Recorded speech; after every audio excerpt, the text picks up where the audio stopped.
Last মাসে আমাদের YouTube চ্যানেলে সবচেয়ে বেশি যে কমেন্টটা ছিল সেটা হচ্ছে রাসেল ভাই ভিডিও দেন না কেন, ভিডিও দেন না কেন, ভিডিও পাই না কেন। আসলে লাস্ট 3 মাস যাবত আসলে আমি এত পরিমাণ ব্যস্ত ছিলাম আর এত পরিমাণ কাজ করেছি যে বর্তমান সময় আমি যে সমুদ্রে এসে বা নদীতে এসে যে ভিডিও করব সেই ভিডিও করার মতন এনার্জি আমার শরীরে নাই। আর প্রাকৃতিকভাবে আমার এই ক্লান্তিভাব কীভাবে দূর করতে পারি সেই বিষয়টি নিয়ে লাস্ট 1 সপ্তাহ আমি রিসার্চ করতেছি এবং সেই রিসার্চের ফল যা পাইছি সেটা দেখলে বা জানলে আপনারা আসলে অবাক হয়ে যাবেন। হ্যাঁ দর্শক, বর্তমান সময় আমার এই ক্লান্তিভাব বা আমার এই সমস্যা সমাধানের সবচেয়ে ভালো প্রাকৃতিক উপায় হচ্ছে এই লইট্টা মাছ। লইট্টা মাছের যে কী পরিমাণে গুণ, কত গুণ সেটা যদি আপনারা জানতেন তাহলে আসলে আপনাদের খাবার মেনুতে প্রতিদিনই আপনারা এই লইট্টা মাছ রাখতেন। লইট্টা মাছে রয়েছে প্রচুর পরিমাণে আয়রন, যা আমাদের শারীরিক অবসাদ, ক্লান্তিভাব, তারপরে চোখের সমস্যা থেকে শুরু করে অনেক সমস্যার সমাধান করে থাকে। তাজা লইট্টা মাছের মধ্যে প্রচুর পরিমাণে আয়োডিন থাকায় থাইরয়েড জনিত সমস্যা থেকে আমাদের দূরে রাখে।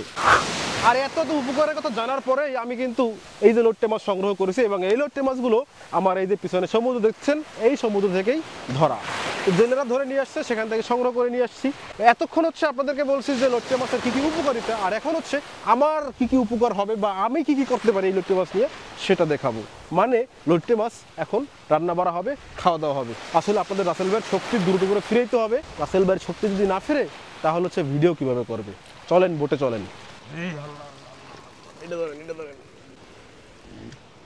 তো লইট্টা মাছ নিয়ে আসলে অনেক কথা হয়েছে, অনেক কিছুই বললাম, অনেক কিছুই আপনাদেরকে বোঝানোর চেষ্টা করলাম। এবারে হচ্ছে আমাদের লইট্টা মাছ কোটার কাজ শুরু হয়েছে। লইট্টা মাছ হচ্ছে আজকে আমরা দুইভাবে মানে দুই স্টাইলে রান্না করব। প্রথমটা হচ্ছে হবে ঝোল, একদম কাঁচা রান্না যেটাকে বলে। কাঁচা রান্নাটা অনেকে অনেক বেশি পছন্দ করেন, অনেকে আবার একদম পছন্দই করেন না। যাই হোক, কাঁচা রান্নাটা পার্সোনালি আমার খুবই ভালো লাগে, যে কারণে কাঁচা রান্নাটা প্রথমে হবে, তারপরে হবে আবার লইট্টা ফ্রাই। তো দুইটা রেসিপি আপনাদেরকে দেখাবো। মাছি মশা সব কিছুর জন্য আসলে কয়েলটা একটু বেশি ব্যবহার করতে হয় আমাদের, সে কারণে কি সুন্দর দেখেন সামনে কয়েল নিয়ে বসে গেছে মাছ করতে।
ওকে, আমাদের মাছ রান্নার কাজ কিন্তু অলরেডি শুরু হয়ে গেছে। আগেই বলছি যে আমাদের যে লইট্টা মাছগুলো ছিল এগুলোর হচ্ছে দুইটা রেসিপি হবে, একটা হবে যে ঝোল রান্না আর একটা হবে ফ্রাই। সো এখন যেটা দেখতে পাচ্ছেন এখানে হচ্ছে এই যে মশলাটাকে মিক্স করা হচ্ছে, বেসিক্যালি এটা ফ্রাই করার জন্য। তো আমরা যে লইট্টাগুলোকে ফ্রাই করব সেগুলোকে হচ্ছে এভাবে মিক্স মশলা দিয়ে আগে ম্যারিনেট করে রাখবো। তো ম্যারিনেশনটাই বেসিক্যালি এখন করা হবে। এখানে হচ্ছে হলুদের গুঁড়া, মরিচের গুঁড়া এবং পেঁয়াজ রসুন পেস্ট এগুলো নেওয়া হয়েছে। আর এরপরে হচ্ছে আরেকটা মশলা ব্যবহার করব, তবে সেটা হচ্ছে লইট্টা ফ্রাই হবার পরে। তবে এখন যেটা কাজ, এই যে হলুদের গুঁড়া, মরিচের গুঁড়া, পেঁয়াজ রসুন আর হচ্ছে লবণ, এই পেস্ট দিয়ে হচ্ছে জাস্ট ম্যারিনেশন করে রেখে দিব, দেন হচ্ছে বাকিটা তো অবশ্যই দেখতে পাবেন। ওকে, আর এদিকে হচ্ছে এই যে মশলা কষানো হচ্ছে। মশলা কষানোর পরে জাস্ট লইট্টা মাছগুলোকে দিয়ে রান্না করা হবে, ঝোল রান্না করা হবে। তো ঝোল রান্নার রেসিপি একটা, ফ্রাই রেসিপি আর একটা। সো একদিকে ফ্রাইয়ের জন্য লইট্টা মাছগুলোকে ম্যারিনেট করা হচ্ছে, আর একদিকে কিন্তু আমাদের এই যে ঝোল রান্নার যে কাজ সেটাও শুরু হয়ে গেছে। বেসিক্যালি এখন যেটা হচ্ছে এটা হচ্ছে মশলা কষাইতেছি। মশলা কষানো হলেই আমরা লইট্টা মাছগুলোকে দিব। সো এই যে দেখতে পাচ্ছেন লইট্টা মাছ, এগুলো হচ্ছে রান্না করার জন্য প্রস্তুত করা হয়েছে এবং এগুলোকে এখন দিয়ে দেওয়া হবে। আমাদের এখানে মশলা কষানো কমপ্লিট, এখন জাস্ট মাছগুলোকে দিয়ে দিলাম। হ্যাঁ, বাস একদম দেখেন লইট্টার কালার কি সুন্দর চলে আসছে। মন চায় যেন ধরে এখনই খাওয়া শুরু করি, কিন্তু এখন খাওয়া যাবে না, আর একটু অপেক্ষা করতে হবে। তবে বেশিক্ষণ লাগবে না, 5 থেকে 7 মিনিটের ভিতরেই কিন্তু লইট্টা খাওয়া উপযোগী হয়ে যাবে।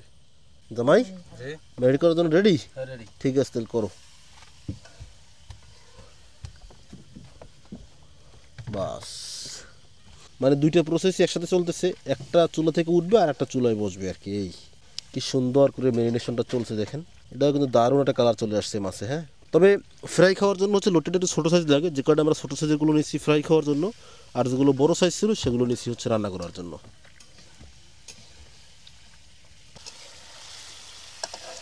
লট্টে মাছ অবশ্যই বেশি নাড়াচাড়া করা যাবে না, নাড়াচাড়া করতে গেলে হচ্ছে এগুলো আবার সব ভেঙে একদম লট্টে ভুনা হয়ে দিতে পারে।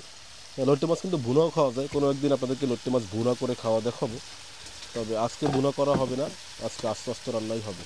কি সুন্দর একটা কালার আসছে, এবং সবচেয়ে বড় কথা হচ্ছে আমরা কিন্তু এখন অবধি এই তরকারিতে কোনো ধরনের পানি দিইনি, বাট পানি যা দেখতে পাচ্ছেন এগুলো কিন্তু সব লট্টে মাছ থেকে বের হয়েছে। একটু নাড়াচাড়া করে দিতে হবে যাতে করে নিচে আবার না লাগে, নিচে আবার যদি স্যাঁচা পোড়া দেয় তাহলে কিন্তু খাইতে অতটা ভালো লাগবে না, সুতরাং এই জিনিসটা খেয়াল রাখতে হবে। ডাইরেক্ট হরফরে গেছে না লট্টে মাছ ঝোল। আমাদের নাড়াচাড়া করাটা একটু বেশি হয়ে গেছে, এই কারণে হয়তো একটু ইয়া হয়েছে কিছু কিছু মাছ। লট্টে মাছ তো রেডি, চলেন এবার খাই। এটাকে শুধু মাছ বললে ভুল হবে, আমার জন্য ওষুধও। তো শুরু করা যাক, ধরার আগেই ভেঙে যায়। বিসমিল্লাহ। আহ হা হা হা, আহ মানে এক অনন্য স্বাদ। আপনি কোনো কষ্ট করতে হবে না, চিবুতে হবে না, কাটা বাছতে হবে না, কিছু না, জাস্ট এভাবে ধরবেন, মুখে দেবেন।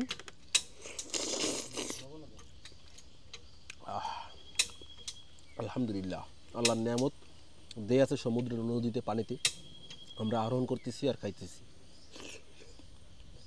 তো এইভাবে লট্টে মাছ কারি বা লট্টে মাছ ঝোল রান্না খেতে কার কার পছন্দ অবশ্যই কমেন্ট করে জানাবেন। অবশ্য অনেকে আবার এভাবে পছন্দ করেন না, সেটা যার যার ব্যক্তিগত ব্যাপার, কিন্তু আমার কাছে পার্সোনালি খুবই ভালো লাগে এটা। আর এটা শেষ হবার পরে কিন্তু আবার আছে লট্টে ফ্রাই, সুতরাং আমি এটা আস্তে আস্তে খাইতে থাকি, আর চলে নদীকে দেখি লট্টে ফ্রাই কত দূর এগুলো।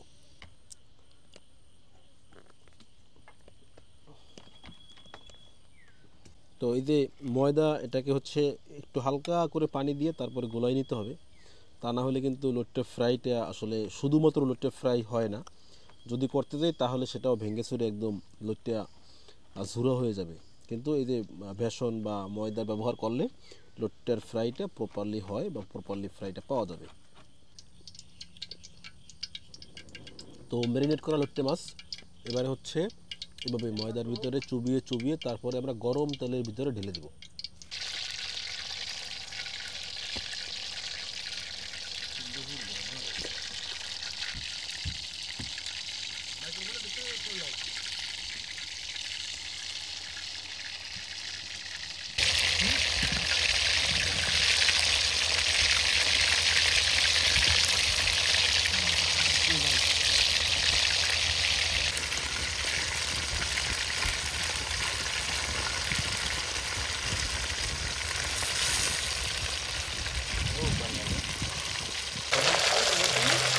ডবল জিরো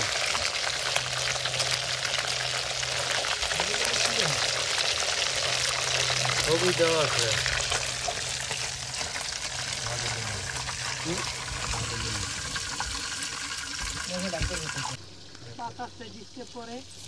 সো প্রথমে খেলাম হচ্ছে লট্টে মাছ ঝোল রান্না, আর এবারে চলে আসছে লট্টে মাছ ফ্রাই। তো লট্টে মাছ ফ্রাই খেতে হলে এই মশলাটা আবার একটু লাগে, এটা হচ্ছে চটপটির মশলা, এটা একটু দিয়ে দিলে মানে টেস্টটা একটু মানে ভালো লাগে আর কি। অভ্যাস, হ্যাঁ, আমাদের খেতে খেতে অভ্যাস হয়ে গেছে, ভালো করেই খেতে হয়। এটা কিন্তু বেসিক্যালি লট্টে মাছ ফ্রাই করতে হলে যেটা লাগে, মেইনলি যেটা উপাদান লাগে সেটা হচ্ছে বেসন। আমাদের বেসন ছিল না, এরপরে বেসন না থাকলে ব্যবহার করতে হবে আটা। আমাদের কাছে আটাও ছিল না, ছিল ময়দা দিয়েই চালাই নিছি, যে কারণে অতটা ভালো শেপ আসে নাই। আটা বা বেসন হইলে হচ্ছে খুব ভালো শেপ আসতো এটা। যাই হোক, শুরু করি। বিসমিল্লাহ।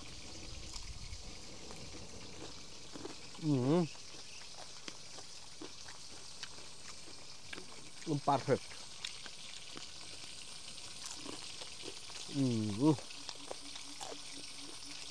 তবে তবে সমস্যা একটাই, সেটা হচ্ছে তৈল।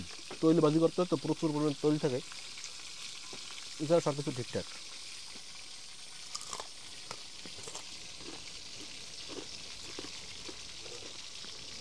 আলহামদুলিল্লাহ।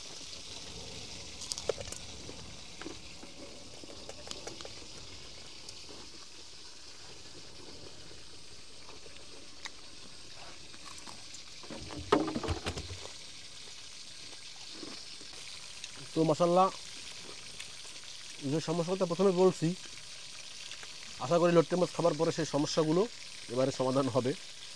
আর আজকে যে দুটো রেসিপি খেলাম, দুটো কিন্তু দারুণ টেস্টি ছিল। আপনারা যদি এভাবে লটকে মাছের স্বাদ নিতে চান তাহলে কিন্তু যোগাযোগ করতে পারেন ফিশ ভ্যালিতে, আর বিস্তারিত ভিডিওর ডেসক্রিপশন বক্সে। তো আমি এখানে বিদায় নিব। সবাই ভালো থাকবেন, চারপাশের সবাইকে ভালো রাখবেন, অ্যাডভেঞ্চার ভিডিও ফিশ ভ্যালির সাথেই থাকবেন।